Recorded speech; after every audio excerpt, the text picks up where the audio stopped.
¿Qué tal, amigas y amigos? Mi nombre es Agustín de la Rosa Charcas. Como habíamos comentado en charlas pasadas, eh, me interesaba y me interesa abordar contigo las inundaciones que registra la historia y que generaron pérdidas de vidas humanas y de viviendas y de bienes de muchas potosinas y muchos potosinos.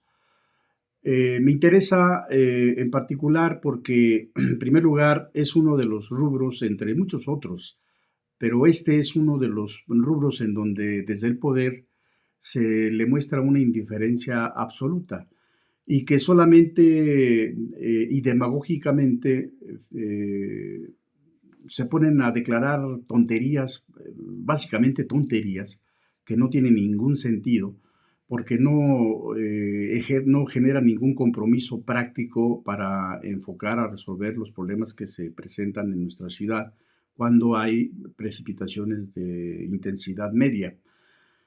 No se ha logrado, por fortuna para nuestra ciudad, no se ha logrado presentar una avenidas máximas como las que generaron las tragedias a lo largo de nuestra historia. Eh, pero lo que a mí me queda claro es de que estamos nosotros, nuestra ciudad, nuestro estado, está expuesto a las inundaciones todavía más fuertes que seguramente se van a presentar en nuestro futuro.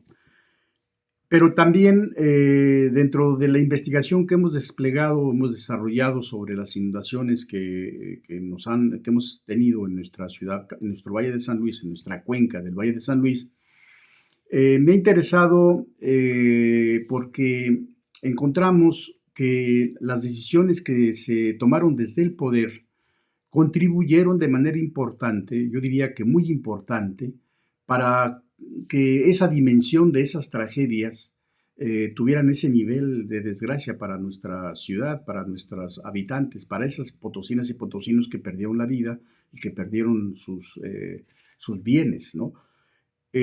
Como decíamos nosotros, nuestra ciudad se fundó el 3 de noviembre de 1592 y tuvieron que pasar 96 años en los que padecieron múltiples inundaciones que generaron pérdidas de bienes, pérdidas de vidas, para que finalmente en 1688 se construyera la primer obra de protección para nuestra ciudad, como lo fue la zanja a cielo abierto en 1688.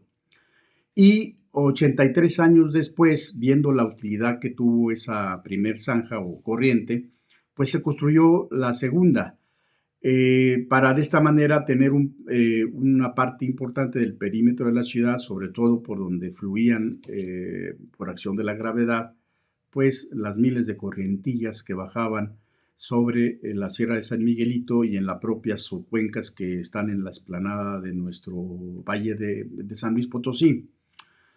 Dos personajes son centrales en esta investigación y que salen por los encargos que tenían en ese entonces y que son hombres muy prominentes, fueron hombres muy prominentes de esa oligarquía que dominaba en esos años. Me refiero en particular al señor José Encarnación y Piña y el señor Matías Hernández Soberón. El señor José Encarnación y Piña fue presidente municipal en 1873 y en 1878 fue electo octavo regidor del Ayuntamiento de San Luis Potosí y delegado a presidir la Comisión de Obras Públicas. El señor Matías Hernández Soberón fue regidor por más de 30 años, ¿no?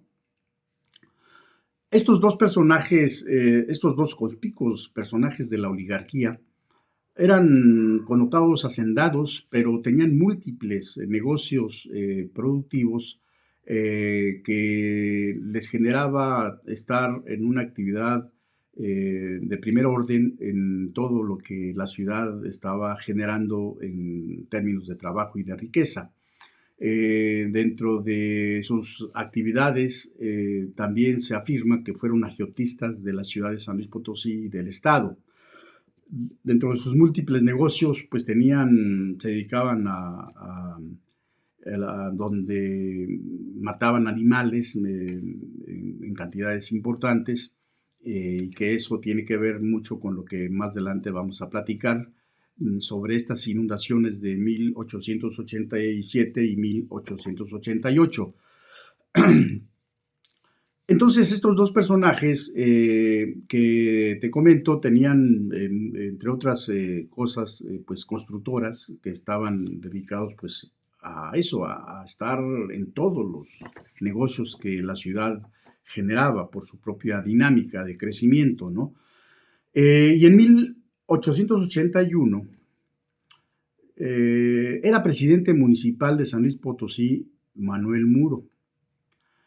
En ese año se toma la fatídica decisión de obturar la corriente, la zanja de cielo abierto, que por 193 años había prestado un servicio, diríamos nosotros que exitoso, para la defensa de nuestra ciudad de las inundaciones.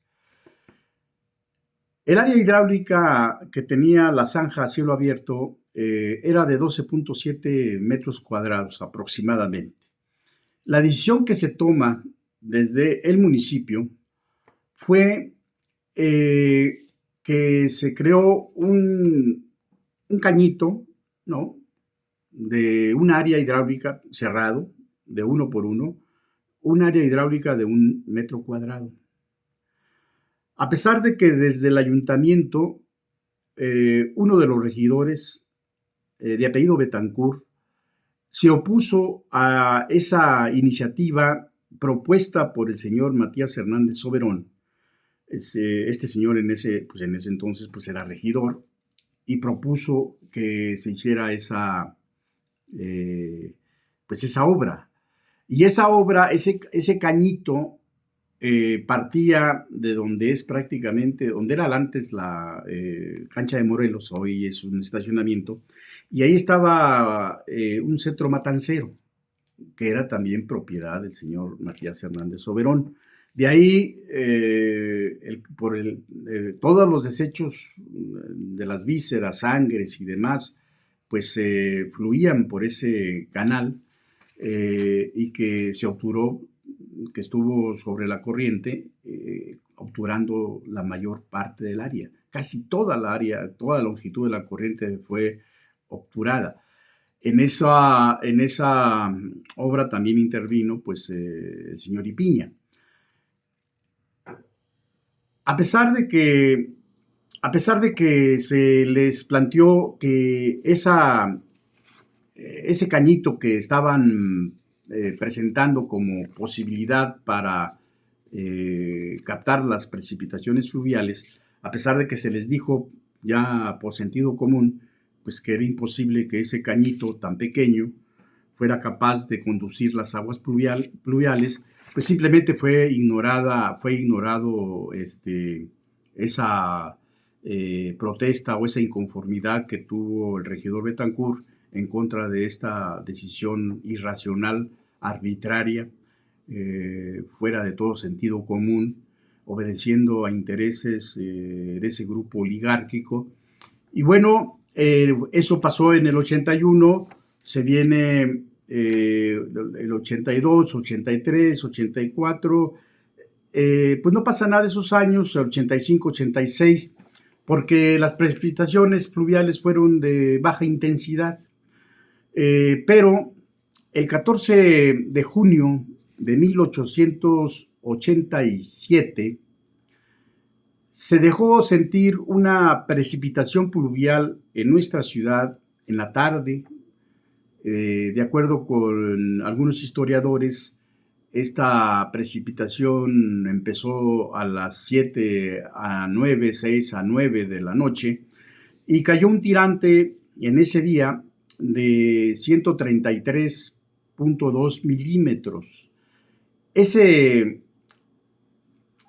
volumen de agua que cayó en esas 2 horas generó que por el poniente se vino una avalancha de 13.5 millones de metros cúbicos y por el sureste oeste 9.5 millones de metros cúbicos. La corriente ya estaba obturada. Obviamente que fue imposible que toda esa avalancha de agua se pudiera ayudar a canalizar por la extinta corriente, ¿no?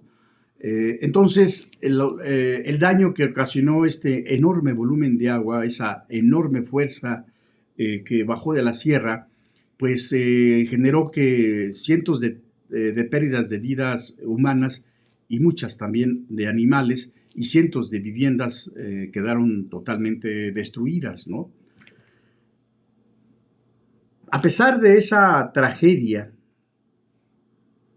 estos oligarcas no se compadecieron, a pesar de que la madre naturaleza les dijo que esa torpeza era monumental y era criminal, y a pesar de que nuestra ciudad tuvo 96 años, se demostró 96 años la eficacia de la corriente, con precipitaciones un poco menores o menores a esa, o en algunos años mayores, pero la zanja ayudó mucho a la ciudad para protegerse de la fuerza devastadora de las aguas que bajaban enfurecidas de la pendiente de la sierra de San Miguelito. A pesar de todos estos elementos, estos insensibles personajes de la élite, de la burguesía, no hicieron nada. Supusieron que para que se presentase otra avenida Máxima, pues pasarían muchos años más. Para desgracia no solo de esta burguesía criminal, insensible, sino para desgracia de la gente de más bajos recursos de nuestra ciudad capital, que vivían y viven actualmente todavía muchísimo más, hoy en día desde luego, pero en ese entonces vivían pues en las márgenes del río Santiago, el barrio de Santiago, barrio de Tlaxcala, y un año después, casi el mismo día, el 17 de junio de 1888, se vino una avenida Máxima mucho más fuerte que la que cayó en el año pasado. Cayeron 200.4 milímetros de tirante. Esto es, bajó por el poniente 21 millones de metros cúbicos y por el sureste-oeste 15 millones de metros cúbicos. Pues la tragedia se volvió a presentar. Las pérdidas de vidas humanas volvieron a manifestar, la pérdida de bienes también. Ante esta dimensión de esa tragedia, solo entonces el poder, esa plutocracia, se conmovió del sufrimiento del pueblo pobre de San Luis Potosí y ordenaron al día siguiente de esa tragedia restaurar el área de nuestra histórica zanja a cielo abierto, de nuestra histórica corriente. Estos son datos que ahí están a través de la historia. Estos son elementos que nos han permitido a nosotros observar cómo un grupo muy reducido de personas de nuestra ciudad capital son las que determinan las peores decisiones que han costado la vida de muchas potosinas y potosinos de bajos recursos económicos y que han pasado los años, los siglos en la total impunidad. Por eso nosotros, desde esta investigación que desarrollamos, señalamos que el señor Matías Hernández Soberón y el señor Ipiña son responsables, son corresponsables de esa enorme tragedia, y junto con ellos los que ejercieron el poder, porque así como era antes, lo es hoy en día. Los gobernantes no eran más que gerentes de los dueños del dinero, de los dueños del poder económico. Son sus gerentillos que están ahí para satisfacer sus insaciables apetitos de enriquecimiento al costo del sufrimiento de la mayoría de la sociedad. Eso pasó en 1887, en 1888. Eso sigue pasando hoy en día. Seguiremos con la charla de la tragedia más grande que hemos tenido en materia de inundaciones, como fue la ocurrida el 15 de septiembre de 1933. Y ahí te demostraremos cómo esa misma plutocracia, esa misma oligarquía, fue la principal responsable de esa enorme tragedia. Y casi fueron los mismos personajes. Muchas gracias.